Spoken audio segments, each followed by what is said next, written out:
Bismillahirrahmanirrahim. Assalamualaikum warahmatullahi wabarakatuh. Perkenalkan, kami dari kelompok 3 ingin menjelaskan materi tentang upaya-upaya penyelesaian kasus pelanggaran HAM. Perkenalkan, nama saya Muhammad Fisal Tama. Saya Nurul Anissa. Saya Nurisnya Yusman. Saya Nur Afia. Saya Nur Kalbi SF. Saya Nur Asia. Saya Nur Anissa. Selamat menyaksikan. Assalamualaikum warahmatullahi wabarakatuh. Perkenalkan, nama saya Muhammad Firsal Tama dari perwakilan kelompok 3. Nah, pada kali ini saya akan menjelaskan tentang pendahuluan dari materi kelompok saya, yaitu upaya-upaya penegakan atau upaya-upaya penyelesaian kasus pelanggaran HAM di Indonesia maupun di dunia internasional. Nah, sebagaimana kita tahu, kasus pelanggaran HAM itu akan selalu terjadi jika di negara tersebut tidak ada yang namanya penanganan ataupun penyelesaian masalah. Nah, negara yang tidak memiliki kemauan dalam menyelesaikan kasus-kasus pelanggaran HAM itu disebut sebagai negara upwilling last stage, atau negara-negara yang tidak memiliki penanganan ataupun kemauan dalam upaya penegakan HAM di negaranya tersebut. Nah, lantas siapakah yang menyelesaikan upaya penanganan HAM di negara tersebut? Nah, upaya penanganannya akan dilaksanakan oleh yang namanya Mahkamah Internasional. Nah, dari kasus tersebut dapat dilihat bahwa negara tersebut memiliki kedaulatan hukum yang lemah dan pergaulan-pergaulannya pun jatuh di bangsa-bangsa yang beradab. Nah, di Indonesia, seperti yang kita ketahui, di Indonesia itu tidak ada yang namanya kasus pelanggaran HAM yang tidak diberi yang namanya penanganan. Semua ada penanganan di balik kedaulatan hukum yang berlaku di Indonesia. Nah, jadi tanpa adanya bantuan dari Mahkamah Internasional pun, Indonesia pun bisa menyelesaikan yang namanya kasus-kasus pelanggaran HAM-nya sendiri. Adapun materi selanjutnya yaitu mengenai proses peradilan atas pelanggaran HAM di Indonesia. Jadi menurut Undang-Undang Nomor 26 Tahun 2000, proses peradilan atas pelanggaran HAM di Indonesia terbagi menjadi beberapa tahapan. Di sini saya akan menjelaskan tahapan pertama, yaitu penyelidikan. Di dalam proses penyelidikan dilakukan oleh Komisi Nasional Hak Asasi Manusia atau disebut juga dengan Komnas HAM. Hal ini bertujuan agar terdapat objektivitas dari hasil penyelidikan tersebut jika dilakukan oleh suatu lembaga independen. Dalam proses penyelidikan, tentu penyelidik berwenang untuk pertama melakukan penyelidikan atau pemeriksaan terhadap suatu peristiwa yang sedang terjadi di dalam masyarakat, baik itu bersifat atau dalam lingkup yang diduga terdapat pelanggaran HAM berat. Yang kedua yaitu menerima laporan dari seseorang atau kelompok orang tentang pelanggaran HAM yang sedang terjadi serta mencari barang bukti dan keterangannya. Yang ketiga yaitu memanggil pihak pengadu, baik itu korban maupun pihak yang diadukan, untuk diminta dan didengar keterangannya. Yang keempat yaitu memanggil saksi untuk dimintai kesaksiannya. Yang kelima yaitu meninjau dan mengumpulkan sebanyak-banyaknya keterangan yang kuat, baik itu di tempat kejadian maupun di tempat lain jika perlu. Yang keenam yaitu memanggil pihak terkait untuk dimintai keterangannya secara tertulis ataupun menyerahkan dokumennya secara asli. Dan yang terakhir, atas perintah penyelidik ini dapat melakukan tindakan berupa 1. Melakukan pemeriksaan surat. Yang kedua, melakukan penggeledahan ataupun penyitaan. Yang ketiga, melakukan pemeriksaan setempat. Dan yang terakhir yaitu mendatangkan ahli dalam hubungan dengan penyelidikan. Di sini saya akan menjelaskan materi mengenai tahap kedua proses peradilan atas pelanggaran HAM di Indonesia, yaitu tahap penyidikan. Pada tahap penyidikan, pelanggaran berat HAM dilaksanakan oleh Jaksa Agung. Dalam melaksanakan tugasnya, Jaksa Agung dapat mengangkat penyidik ad hoc yang terdiri atas unsur pemerintah dan masyarakat. Sebelum melaksanakan tugasnya, penyidik ad hoc mengucapkan sumpah atau janji menurut agamanya masing-masing. Syarat-syarat yang harus dipenuhi sebagai penyidik yaitu: pertama, warga negara Indonesia. Yang kedua, berumur sekurang-kurangnya 40 tahun dan paling tinggi 65 tahun. Ketiga, berpendidikan sarjana hukum atau sarjana lain yang memiliki keahlian di bidang hukum. Yang keempat, sehat jasmani dan rohani. Yang kelima, berkelakuan baik, jujur, adil, dan berwibawa. Yang keenam, setia terhadap Pancasila dan Undang-Undang Dasar 1945. Dan yang terakhir, memiliki pengetahuan dan kepedulian terhadap HAM atau hak asasi manusia. Proses penyidikan ini berlangsung paling lambat 90 hari, terhitung sejak tanggal penyelidikan diterima dan diakui oleh penyidik. Penyidikan dapat diperpanjang selama 90 hari oleh Ketua Pengadilan HAM sesuai daerah hukumnya dan akan diperpanjang lagi selama 60 hari. Apabila dalam waktu tersebut proses penyidikan tidak kunjung selesai, maka akan diberikan surat perintah pemberhentian penyidikan oleh Jaksa Agung. Itulah penjelasan mengenai tahap kedua, yaitu penyidikan. Saya akan memaparkan materi ketiga, yaitu proses peradilan atas pelanggaran hak asasi manusia di Indonesia. Setelah tahap penyidikan dalam upaya penyelesaian kasus pelanggaran hak asasi manusia, maka tahap selanjutnya yaitu tahap penuntutan. Penuntutan dilakukan oleh Jaksa Agung. Jaksa Agung dapat mengangkat penuntut umum ad hoc yang terdiri dari unsur pemerintah dan masyarakat.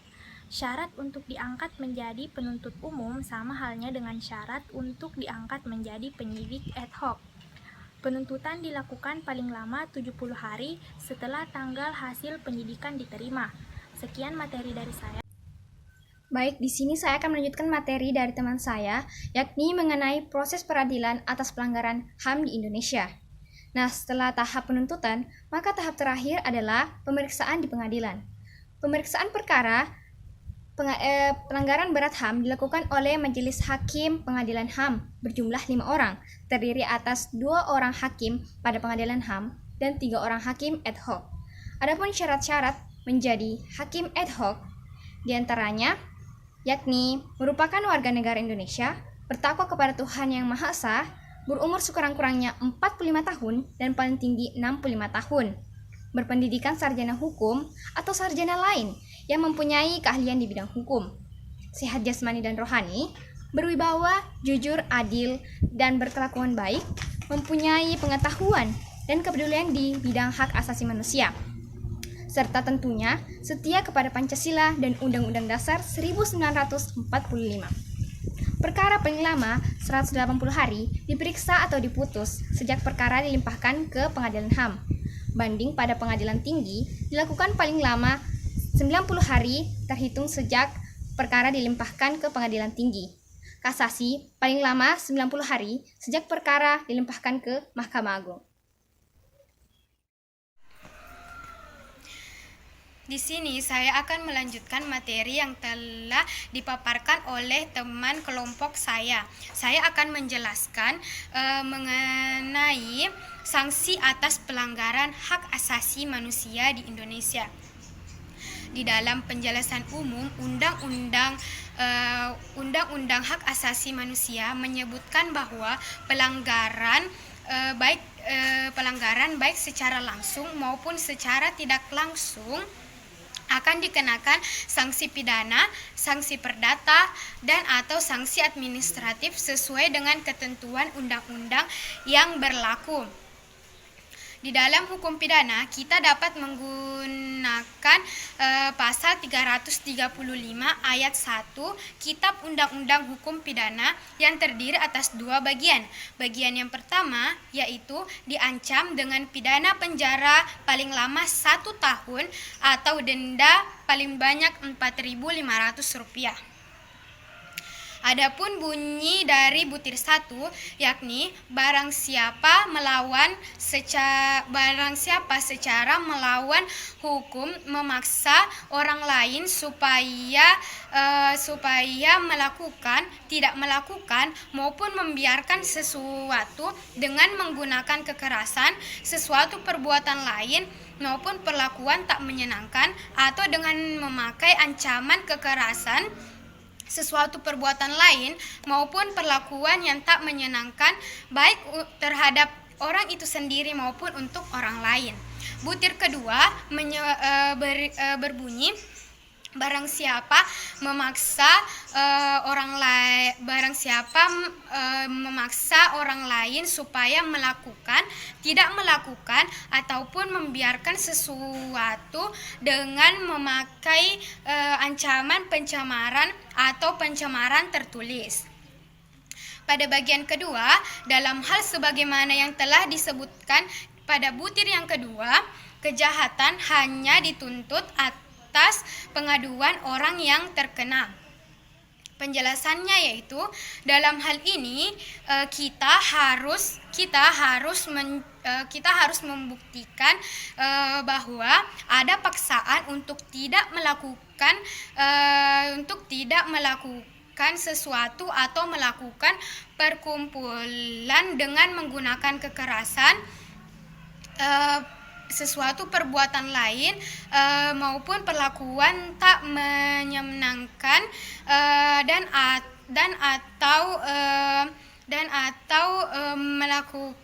atau memakai ancaman kekerasan, sesuatu perbuatan lain maupun perlakuan tak menyenangkan. Sekian materi dari saya. Baiklah, saya akan melanjutkan materi mengenai proses pengadilan atas pelanggaran hak asasi manusia internasional. Yang pertama yaitu, jika suatu negara sedang melakukan penyelidikan, penyidikan, atau penuntutan atas kejahatan yang terjadi, maka pengadilan pidana internasional berada dalam posisi inadmissible atau ditolak untuk menangani perkara kejahatan tersebut. Akan tetapi, posisi inadmissible ini dapat berubah menjadi admissible jika suatu negara enggan atau tidak mampu melakukan investigasi dan juga penuntutan. Yang kedua yaitu, perkara yang telah diinvestigasi oleh suatu negara, kemudian negara tersebut memutuskan untuk tidak melakukan penuntutan lebih lanjut terhadap pelaku kejahatan tersebut, maka pengadilan pidana internasional berada dalam posisi inadmissible. Namun posisi inadmissible ini dapat berubah menjadi posisi admissible jika putusan yang berdasarkan keengganan atau ketidakmampuan dari negara untuk melakukan penuntutan. Dan yang terakhir yaitu, pelaku kejahatan yang telah diadili dan memperoleh kekuatan hukum yang tetap, kemudian pelaku kejahatan tersebut telah dikenai asas nebus in idem. Artinya, seseorang tidak dapat dituntut kedua kalinya dalam perkara yang sama setelah perkaranya diputuskan oleh putusan pengadilan yang berkekuatan tetap. Saya akan memaparkan materi mengenai sanksi atas pelanggaran hak asasi manusia internasional. Keputusan pengadilan yang menyatakan bahwa pelaku kejahatan itu bersalah berakibat akan jatuhnya sanksi.